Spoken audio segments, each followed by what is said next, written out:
Hello, English learners, and welcome. I'm your host, Paul. How are you doing today? I'm doing well, thank you. Excited to chat about English learning today.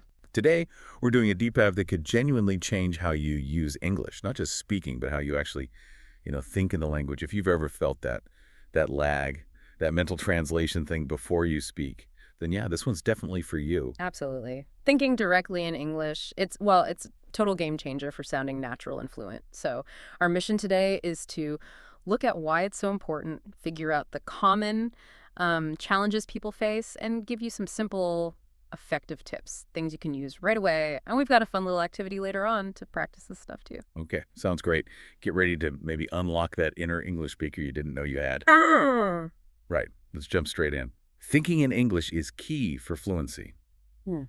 But, why? Why does this internal thing matter so much for your speaking? Yeah, that's really the heart of it, isn't it? Thinking in English, it's like building a direct bridge between your thoughts and your words. When you think in your native language first and then translate, well, that slows you down. It adds this extra step. The mental gymnastics. Exactly. And sometimes the meaning gets a bit lost. But thinking directly in English, your responses are quicker, they sound more natural, and honestly, you sound more confident too. That makes sense. It's not just speed then, it's like deepening the connection in your brain. Huh. Our research showed it helps you build stronger vocabulary and better sentence structures too. You're basically training your brain to work in English. It's like creating that immersion, even if you're just, sitting at home. Precisely.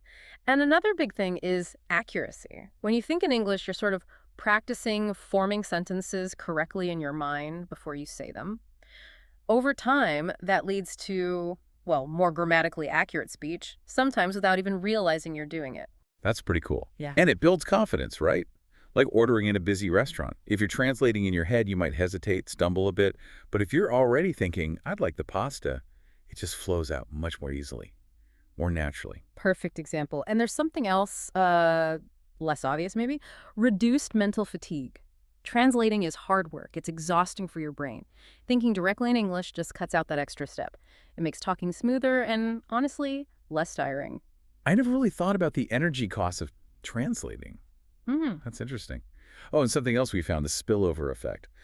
When your brain gets into English mode internally, you start noticing English more out in the world. Like words or phrases in movies, songs, conversations, they just pop out more. Yeah, everything becomes a kind of learning opportunity, and it's super important to remember. You don't need to be perfect to start this. Even if your internal sentences are simple or even wrong sometimes, that's okay. The key is just to start practicing. It's a skill. It grows with time and, well, effort.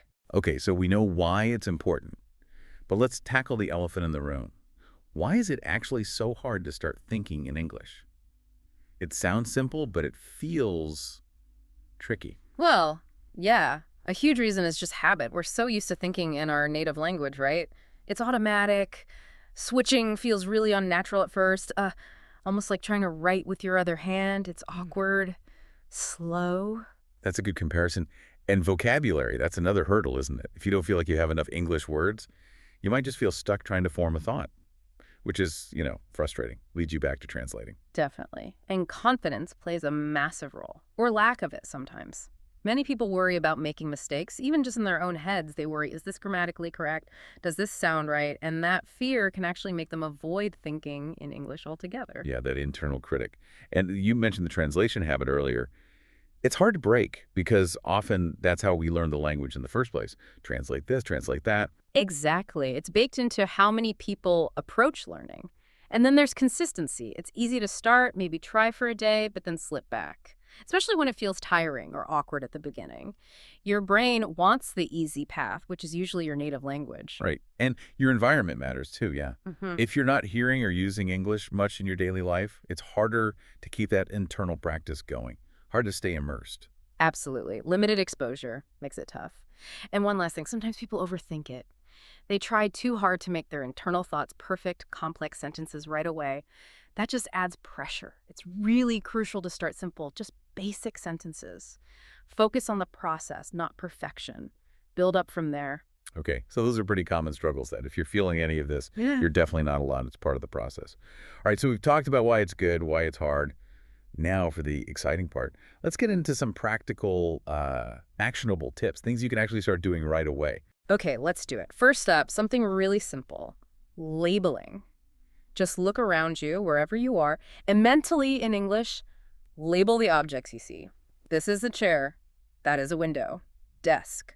Computer. Quick and easy. Very. Then take it a small step further. Describing objects. Add a little detail. This is a brown wooden chair. It looks comfortable. That's a large, bright window. It just builds on the labeling. Okay, I like that. Then there's self-talk, talking to yourself. Yeah. In English, obviously, about what you're doing or what you plan to do. Like, okay, I'm chopping vegetables now. Next, you need to boil some water. Might feel a bit weird at first, It does. but it works. And similarly, you can narrate your day. Just mentally describe your activities as you go. I'm walking to the store now. Need to buy milk and bread. It keeps English active in your mind. And what if you don't know a word when you're doing this? Good point. Don't let it stop you. Make it a learning moment. Quick look on your phone, dictionary app, translator. Find the word. Then keep going. Turns a block into a win. Nice. Okay, another one. Think in questions and answers. Have little mini conversations in your head. What do I see outside? Answer. I see cars, trees, people walking. Or, what should I make for dinner? Maybe pasta. Yeah, it simulates conversation. And here's one about building the habit. Set small challenges. Just commit to thinking only in English for a short, specific time, maybe during breakfast or your commute, 5 minutes, 10 minutes. Then slowly make it longer as it gets easier. Little bits add up. Makes sense. And we can use technology, right? Like language apps, sure. Hmm. But even just using the Notes app on your phone to type out thoughts in English. Or try the voice-to-text feature. Dictate your thoughts. Yeah, that's a good one. It makes you articulate. Okay, here's a slightly different one. Dream in English. Well, sort of. Pre-sleep practice. You can't make yourself dream in English, obviously. But spending a few minutes before you fall asleep, thinking in English, maybe reviewing your day, planning tomorrow, imagining a chat argot can prime your brain. Some people find they eventually do start dreaming in English. It's a sign of deep integration. Interesting. And finally, kind of overarching, surround yourself with English. Listen to English podcasts, watch movies, read books, or news in English. The more input you get, the easier it becomes for your brain to just think in English naturally. It fills the tank. Exactly. And through all of this, please be patient with yourself. This is building a habit. It takes time. Start small, stay consistent, and notice your progress. Celebrate the small wins. Totally. Thinking in English really is like exercising a muscle. The more you do it, the stronger and more automatic it gets. Okay, theory is one thing, practice is another. Let's try to make this a bit more concrete. We mentioned self-talk, narrating your day. Let's do a quick role play, kind of. We'll show you how you might practice this internally. Good idea. So let's say the scenario is simply planning your day. I'll ask you a question, you respond, but maybe talk through your internal process a little. Then we swap. Okay, sounds good. You can go first. So, what are your plans shaping up like for tomorrow? Okay, tomorrow. Let's see. Internal voice. Thinking aloud. Right. Definitely need to wake up. Maybe 7. Yeah, 7 a.m. First thing. Coffee. Gotta have coffee. Then breakfast. Probably just toast. Quick. After that. Gym. Yeah, gym for an hour. Then afternoon is work. Gotta finish that project report. Need focus. Evening. Maybe a movie. Some funny. Or just read my book. Yeah, movie or book. Relax. Sounds like a solid plan. Any particular movie in mind, or just see what appeals? Probably just scroll through, find a comedy, keep it light after the report focus. Okay, my turn. What about your weekend? What are you thinking for Saturday or Sunday? Weekend. Internal voice, thinking aloud. Oh yeah, the hike with Sarah and Ben. Right, need to remember. Water bottle, snacks, definitely snacks. We're leaving early, 6 a.m. But worth it. Straight to the mountains. Then after the hike, lunch. Yeah, that little cafe nearby, that's the plan. Evening, just chill at home, I think. Catch up on that book I started. Try to hike once a month, gotta make it happen. That sounds like a great weekend plan. You mentioned trying to hike monthly. What does that do for you, besides the exercise? Oh, it's like a mental reset button. Honestly. The fresh air, getting away from the screen, it just clears my head. Feels good. I get that. And listeners, that kind of internal chatter, narrating your plans, describing things, that's the practice. So right now, take maybe 15 seconds. Think about your plans for later today or tomorrow. Or just describe something you see right now. In English.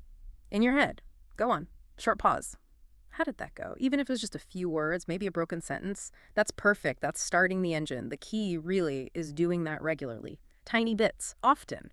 That's how you build the habit and make thinking in English feel, well, normal. Wow, okay, that was definitely a packed deep dive. Lots of tips and strategies in there. It was. And, learning English, making these shifts, it really helps to share the journey, your thoughts, your struggles. It helps build a community. We all learn from each other. That's so true. So here's a little challenge for you listening. Pick just one thing we talked about. Labeling objects, narrating your commute, thinking in questions. Try it out. Just for a few minutes, see how it feels. Notice what your brain does. Yeah, and don't worry if it feels awkward. That's actually a good sign. It means you're building new pathways. We'd love to hear how it goes, or if you hit any particular snags trying to switch your internal monologue. Absolutely. Remember, this journey to thinking in English, it's yours. And even really small steps done consistently, they add up. They unlock that fluency and confidence. So maybe just think about it. What's one tiny thing you could do today to nudge your inner voice towards English?